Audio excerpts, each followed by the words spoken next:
Good evening सब दोस्तों को।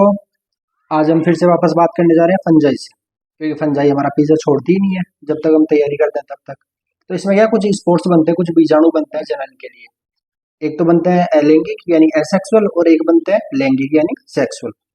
अलैंगिक में दो प्रकार के बीजाणु बनाते हैं, एक तो कोनिडिया और एक बनाते हैं जू स्पोर्स, है ना। जू स्पोर को ही क्या बोल देते हैं हम, स्पोरेंजियो स्पोर। ये चल भी हो सकते हैं और अचल भी हो सकते हैं। अब कोनिडिया बीजाणु कैसे बनते हैं, क्योंकि इनमें पूछते हैं एक्सोजीनस है या एंडोजीनस है, अंतर्जात है या बहिर्जात है। ये बहुत ज्यादा कंफ्यूजिंग पार्ट हो जाता है। तो कोनिडिया का ध्यान रखना है कि ये तो क्या है, अपनी हाइफी है। हाइफी मतलब कवक का तंतु है, और ये कवक तंतु मिलकर ही क्या बनाएगा, ये हाइफी मिलकर ही बना देगा माइसीलियम, कवक का जाल बना देगा। तो ये क्या करते हैं, कोनिडिया जो कोनिडिया स्पोर है, ये क्या करते हैं, हाइफी के बाहर की तरफ बनते हैं, और ऐसे चैन लाइक स्ट्रक्चर बन जाएगी इनकी, ऐसे लंबी चैन बन जाएगी। येलो येलो देख रहे हो, ये स्पोर ही है। तो ये कोनिडिया बीजाणु कैसे होंगे, एक्सोजिनस होंगे यानी बहिर्जात होंगे। और जो स्पोर या फिर स्पोर एंजियोस्पोर कैसे होंगे, ये हाइफी के अंदर बनते हैं, तो ये एंडोजिनस हो जाएंगे, अंतर्जात हो जाएंगे। अब सेक्सुअल में बेसिकली दो प्रकार के बीजाणु अपने को पढ़ने होते हैं, एक तो एस्कस बीजाणु और एक बेसिडियम बीजाणु। इनको याद करने के लिए हम ट्रिक का यूज कर सकते हैं। एस करने के लिए तो हमको कहाँ जाना पड़ेगा, अंदर जाना पड़ेगा। अंदर जाएंगे तो क्या होगा, वही एंडोजिनस हो जाएगा, है ना। याद ही करने के लिए है ये। और बेसिडियम कैसा होगा, एक्सोजिनस।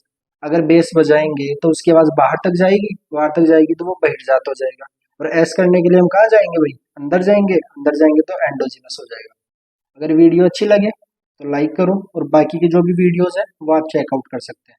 धन्यवाद। अरे यार सुनो दोस्त, थोड़े बहुत करेक्टर और देख लेते हैं ना।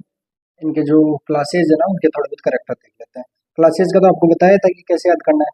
फिर आया ए बी डिविलियर्स, ये इसी वे में अपने को ध्यान रखना है ना, इसी क्रम में ध्यान रखना है। फिर से हो गया अपना फाइकोमाइसिटीज, ए से हो गया क्या, एस्कोमाइसिटीज, बी से हो गया अपना बेसिडियोमाइसिटीज, और डी से हो गया ड्यूटेरोमाइसिटीज। अब इनके करेक्टर क्या है, अपन अगर एक एक को एक एक साथ पढ़ेंगे ना, करेक्टर को कंपेरिजन करते हुए एक एक करेक्टर को उठाकर, तो अपना काम इजी हो जाएगा। अब हम देखने जा रहे हैं इसका रिप्रोडक्शन। फाइकोमाइसिटीज में क्या होगा, पहले तो कवक जाल देखते हैं इसका, अपट्य होगा।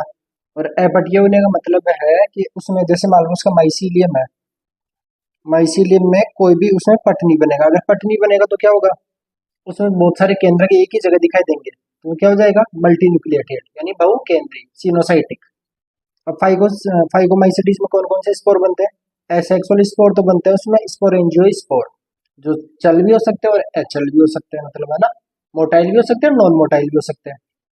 और जो सेक्सुअल है वो कौन से बनेंगे, जाइगोस्पोर यानी युग्मक बनेंगे, उसमें युग्माणु बनेंगे।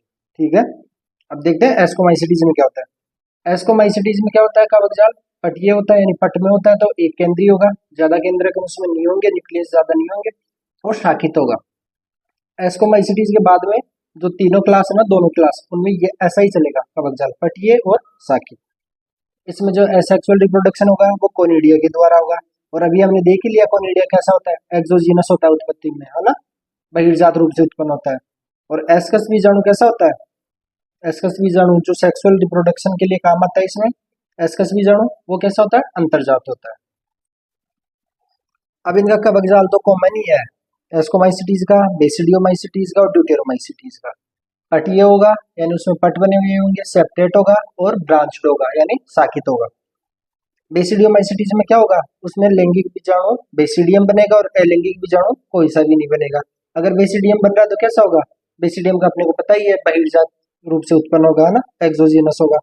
और ड्यूटेरोमाइसिटीज में क्या होगा, उसमें तो कोई लैंगिक बीजाणु है ही नहीं, तभी तो उसको ड्यूटेरोमाइसिटीज में रखा है। इसके अगर अपने को लैंगिक फेज या इसकी सेक्सुअल फेज ही अपने को पता होती तो इसको एस्को में या बेसिडियो में रख देते। और इसमें अलैंगिक बीजाणु कौन सा बनेगा, कोनिडिया बनेगा, जो एक्सोजिनस होगा। धन्यवाद।